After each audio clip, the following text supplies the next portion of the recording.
동화 한국어 버전 황금새. 먼 옛날 세상에서 가장 특별한 사과나무를 가진 왕이 있었어요. 사과나무에는 금으로 만든 사과가 열렸어요. 정원사는 매일 사과 숫자를 세서 왕에게 보고했죠. 사과 하나가 안 보입니다. 사과 하나가 사라졌다는 소식을 전해 듣자 왕은 버럭 화를 냈어요. 도둑이 사과를 못 훔쳐가게 하여라. 그날 밤 정원사는 첫째 아들에게 사과나무를 지키게 했어요. 하지만 밤 12시쯤 되자 첫째 아들은 그만 잠이 들었죠. 다음날 아침이 되자 또 사과 하나가 사라졌어요. 오늘은 제 둘째 아들에게 경비를 서라고 하겠습니다. 어둠이 내리고 밤 12시쯤 되자 정원사의 둘째 아들도 그만 잠이 들고 말았어요. 다음날 아침이 되자 또 사과 하나가 사라졌어요. 그러자 정원사는 막내인 셋째 아들에게 나무를 지키게 하였어요. 이 못된 사과 도둑아, 빨리 나와! 밤 12시가 되자 정원사의 막내 아들은 바스락거리는 소리를 들었어요. 그때 순금으로 만든 새가 모습을 드러냈죠. 황금새가 부리로 사과를 쪼고 있었어요. 정원사의 아들은 높이 뛰어오르며 황금새를 향해 화살을 쐈어요. 하지만 화살은 빗나가고 말았어요. 다만 꼬리에서 깃털 하나가 빠져 떨어지더니 결국 훨훨 날아 도망쳤어요. 다음날 아침 정원사는 황금 깃털을 왕에게 가져갔고 곧 회의가 열렸어요. 모든 사람이 이 황금 깃털은 왕국의 그 무엇보다 값진 것이라고 했죠. 황금 깃털 하나론 쓸모가 없다. 황금새를 잡아야겠다. 황금새를 잡아올 만큼 용감한 자가 있느냐? 정원사의 첫째 아들이 자신이 하겠다고 나섰어요. 훌륭해! 정원사의 첫째 아들이 황금새를 찾기 위해 떠났어요. 첫째는 숲에 도착했는데 오솔길 옆에 앉아있는 여우 한 마리가 보였어요. 그러자 첫째는 화살을 뽑아 여우를 쏘려고 했어요. 쏘지 마세요. 대신 제가 조언을 해드리겠습니다. 여기 왜 왔는지 다 압니다. 그러니까 당신은 황금새를 찾으려고 여기 왔죠? 그런데 잘 들어요. 저녁 때가 되면 한 마을에 도착할 텐데 서로 마주보고 있는 두 여관이 보일 겁니다. 한 여관은 보기만 해도 아주 흥겨운 곳이고 다른 하나는 아주 누추한 곳이지요. 오늘 밤에는 누추한 여관에서 머무십시오. 하지만 첫째는 생각했어요. 하찮은 짐승이 그런 걸 어떻게 알겠느냐고. 그래서 첫째는 여우를 향해 화살을 쐈어요. 하지만 화살은 빗나갔고 여우는 숲으로 도망쳤어요. 첫째는 다시 제 갈 길을 갔고 두 개의 여관이 있는 마을에 도착하게 됐어요. 한 여관에선 사람들이 먹고 마시고 춤을 추고 있었어요. 하지만 다른 여관은 매우 지저분하고 초라해 보였죠. 첫째는 생각했어요. 누굴 무슨 바보로 알아? 저런 더럽고 초라한 여관에 가게? 첫째는 흥겨워 보이는 여관으로 향했고 맘껏 먹고 마시고 떠들면서 황금새는 물론이요 왕이 내린 임무도 잊어버렸죠.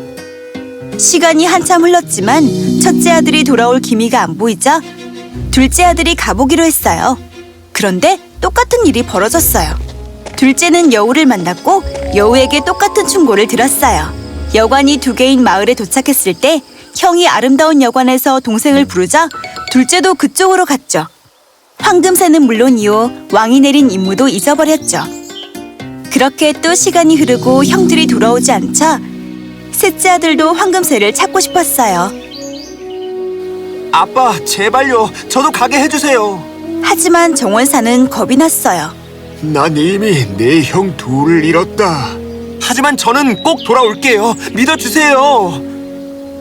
결국 정원사도 허락했어요. 숲으로 들어간 셋째는 오솔길에서 여우를 만나 이번에도 똑같은 충고를 들었어요. 초라한 여관으로 가요. 진심으로 황금새를 잡고 싶다면 말이요.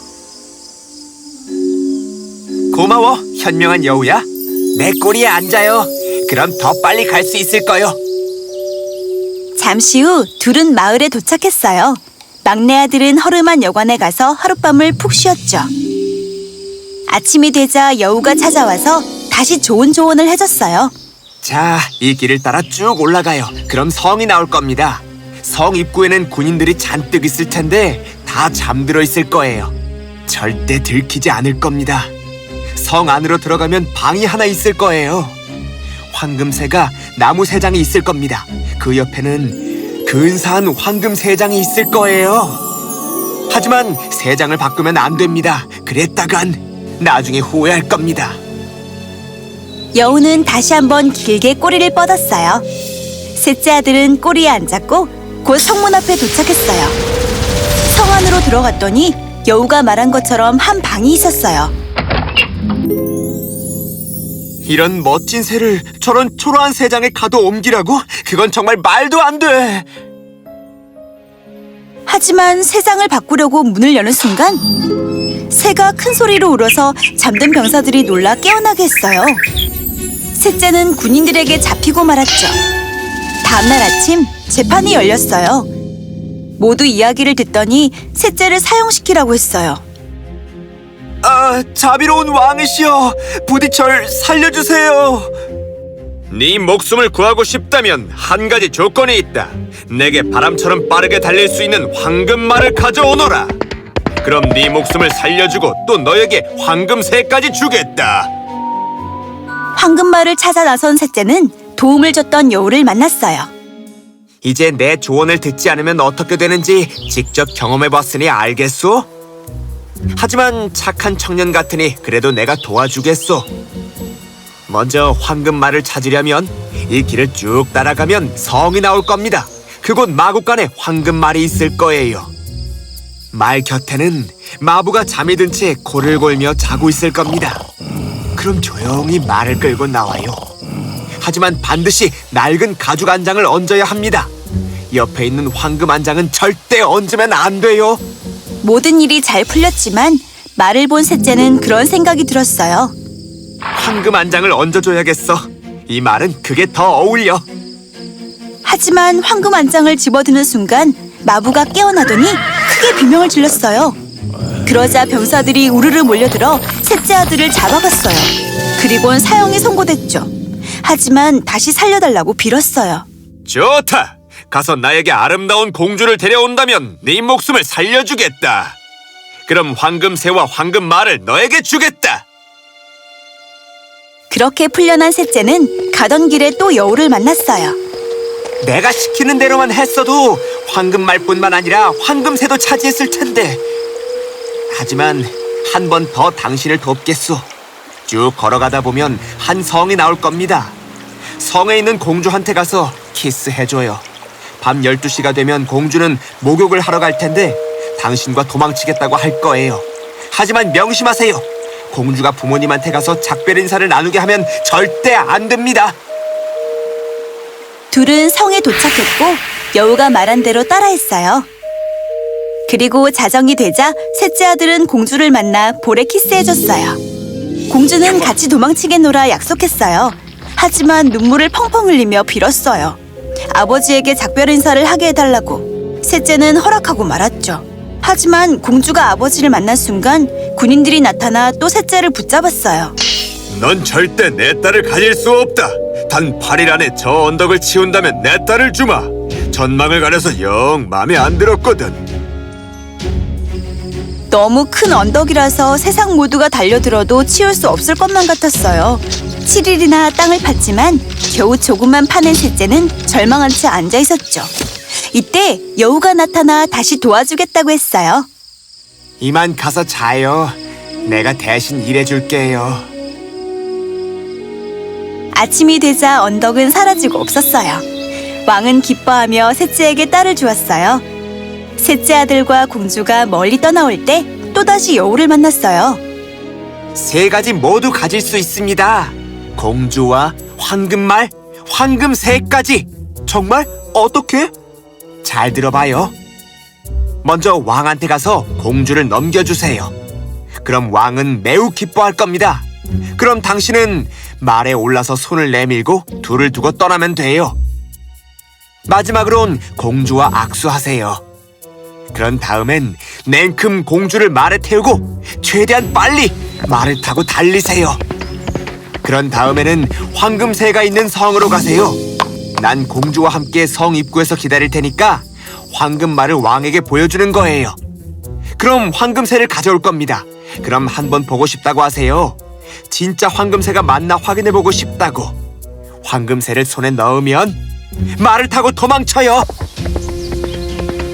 여우의 말처럼 모든 게 이루어졌어요. 정말 고마워. 너무 훌륭한 조언이었어. 내가 큰 빚을 졌어. 도움이 됐다면 그럼 내가 죽길 빌어줘요. 뭐? 아니, 그럴 순 없어. 넌 나의 친구인걸. 좋소. 당신이 원한다면. 하지만 좋은 조언을 해줄게요. 돌아가는 길에 두 가지를 조심해야 해요. 교수형 당한 사람을 돈을 내고 구해주면 안 돼요. 또 강가에는 절대 앉지 마세요. 셋째는 공주와 함께 말을 타고 달렸고 마침내 두 형이 있는 마을에 도착했어요. 마을은 매우 소란스러웠고 환호 소리가 들렸어요. 셋째는 곧 처형당할 두 남자를 봤어요. 호기심에 더욱 가까이 간 막내는 두 남자가 자기 형이란 걸 알게 됐어요. 형들은 도둑질을 하다가 잡혔죠. 내 돈을 전부 다 줄게요. 제발 우리 형을 구해줘요. 셋째는 형들을 구해준 후에 여우를 처음 만난 숲으로 다 함께 내려왔어요. 그리곤 두 형제가 말했어요. 저기 강가로 가서 목 좀 축이고 좀 쉬었다가 가자고. 셋째는 알겠다고 하고 여우의 조언은 까맣게 잊은 채 강가에 털썩 앉았어요. 셋째가 아무것도 눈치채지 못하는 사이 두 형은 몰래 뒤로 가서 동생을 강 아래로 밀었어요.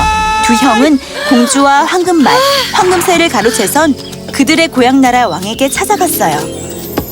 위대한 왕이시여, 황금새와 더 많은 것을 갖고 왔습니다. 이 모든 게 피땀 어린 노력으로 얻은 것입니다. 그러자 왕은 크게 기뻐하였어요. 하지만 말은 먹지 않았고 새는 노래하지 않았고 공주는 울기만 했죠. 셋째 아들은 강바닥으로 떨어졌지만 다행히 물이 마른 곳이었죠. 하지만 강둑이 너무 가팔라서 전혀 올라갈 수가 없어 보였어요. 그때 여우가 다시 나타났어요. 다시 한번 셋째를 구해주려고 온 것이었죠. 그러게 내 조언대로만 했더라면 이런 험한 꼴을 안 봐도 됐을 텐데. 하지만 나의 친구이니 이렇게 두고 갈 순 없겠지요. 자, 어서 내 꼬리를 꽉 잡아요. 빨리 서둘러요. 여우는 셋째 아들을 강바닥에서 꺼내줬어요. 형들이 당신을 죽이려고 감시하고 있어. 그러니 눈에 띄지 않게 해요. 셋째 아들은 가난한 사람처럼 옷을 입고 몰래 왕실로 향했어요. 셋째가 가까스로 왕실에 들어서자 말은 먹이를 먹기 시작했고 새는 노래를 부르기 시작했고 공주는 그만 울음을 그쳤어요. 그리곤 왕에게 찾아가 형들이 한 나쁜 짓을 다 일러바쳤어요. 형들은 붙잡혀 벌을 받았죠. 그렇게 셋째는 다시 공주를 되찾을 수 있었어요. 왕이 세상을 떠나자 셋째 아들이 왕위를 물려받았어요. 그렇게 시간이 흐른 후 홀로 숲을 산책하러 나갔어요. 나이든 여우가 눈앞에 나타났어요. 여우는 눈물을 글썽이며 애원했어요. 자신을 죽여달라고. 부탁하오 친구. 이 딱 한 가지만 부탁할 테니 제발 들어줘요. 셋째는 가슴이 아팠지만 알겠다고 대답했어요. 여우는 목숨이 끊기자 한 남자로 변했어요. 나중에 알고 보니 여우는 아주 오랜 세월 동안 세상에서 사라졌던 공주의 오빠였답니다.